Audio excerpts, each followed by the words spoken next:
Assalamualaikum warahmatullahi wabarakatuh. Perkenalkan, nama saya Ahmad Arsyah dari Program Studi Manajemen kelas 23C dengan NPM 234111034. Di sini saya akan menjelaskan mengenai kepemimpinan. Di sini terdapat 4 definisi kepemimpinan. Yang pertama, kepemimpinan adalah sebuah proses transaksional. Seorang pemimpin mempengaruhi dan dipengaruhi oleh pengikutnya. Yang kedua, kepemimpinan bersifat transisi. Dalam kepemimpinan tim, kepemimpinan bergerak di sekitar tim bergantung pada tahapan proses.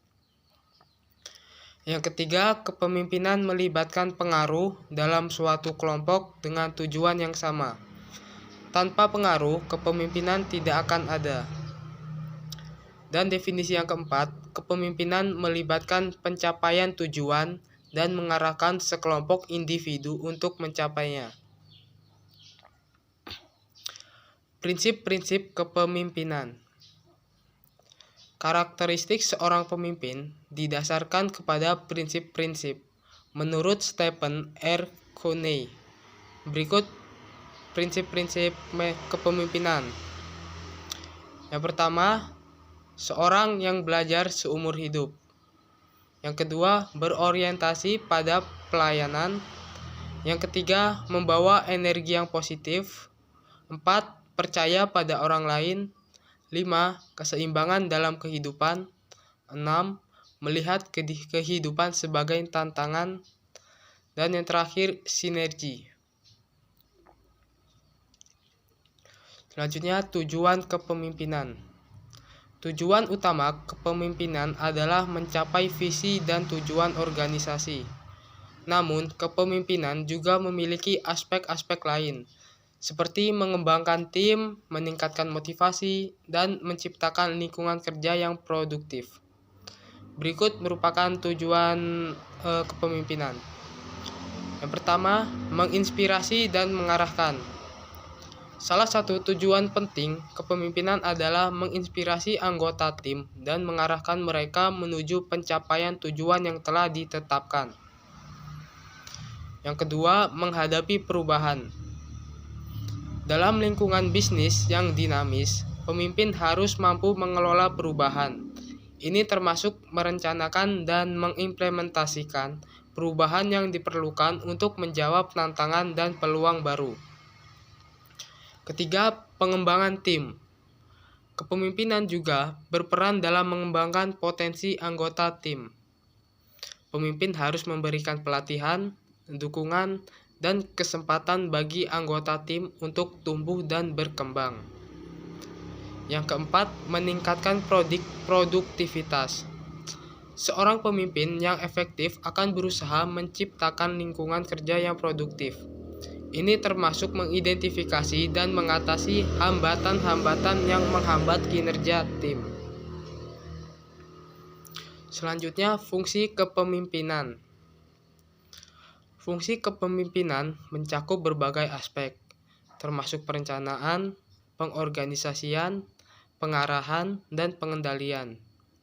Seorang pemimpin harus mampu merumuskan strategi, mengelola sumber daya, memberikan arahan yang jelas, dan mengukur hasil kinerja.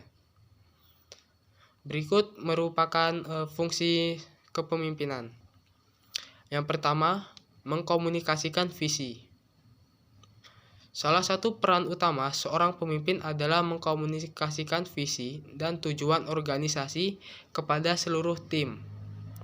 Ini membantu menginspirasi dan memotivasi anggota tim untuk bekerja menuju visi bersama. Yang kedua, pengambilan keputusan. Pemimpin seringkali harus membuat keputusan yang penting untuk organisasi. Ini mencakup mengidentifikasi masalah, mengumpulkan informasi yang diperlukan, dan memilih tindakan yang paling tepat. Tujuan yang ketiga yaitu pengorganisasian. Fungsi penting lainnya adalah mengatur sumber daya, tugas, dan tanggung jawab dalam organisasi. Pemimpin harus merencanakan, mengkoordinasikan, dan mengawasi aktivitas tim agar mencapai tujuan dengan efisien. Yang keempat, mengukur kinerja. Pemimpin harus mampu mengukur kinerja individu dan tim, serta memberikan umpan balik yang bermanfaat. Ini membantu dalam identifikasi kekuatan dan kelemahan, serta memberikan arah untuk perbaikan. Yang kelima, mengelola konflik. Pemimpin seringkali harus mengatasi konflik di antara anggota tim. Tujuan dalam hal ini adalah untuk menjaga harmoni dan memastikan bahwa konflik tidak mengganggu produktivitas kerja. Selanjutnya, terdapat berbagai tipe kepemimpinan yang berbeda, dan pemimpin sering mengadopsi satu atau beberapa tipe yang sesuai dengan kepribadian mereka dan situasi tertentu. Berikut adalah beberapa tipe kepemimpinan yang umum. Yang pertama, kepemimpinan otoriter. Dalam tipe ini, pemimpin mengambil keputusan secara tunggal dan memerintah dengan tegas. Mereka memberikan sedikit ruang untuk partisipasi anggota tim dalam pengambilan keputusan. Tipe ini efektif dalam situasi darurat atau ketika keputusan cepat diperlukan, tetapi dapat menghambat kreativitas dan motivasi jangka panjang. Tipe yang kedua yaitu kepemimpinan demokratis. Pemimpin yang mengadopsi tipe ini mengajak anggota tim untuk berpartisipasi dalam pengambilan keputusan. Mereka menghargai masukan dari tim dan menciptakan lingkungan kerja yang kolaboratif.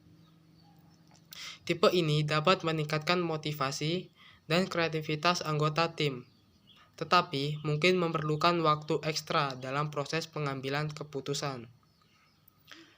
Tipe yang ketiga, kepemimpinan transformasional. Pemimpin transformasional memotivasi dan menginspirasi anggota tim untuk mencapai tujuan yang lebih tinggi. Mereka menciptakan visi yang kuat, mendorong inovasi, dan mendorong pengembangan pribadi anggota tim. Pemimpin ini seringkali menjadi model peran yang positif bagi tim mereka.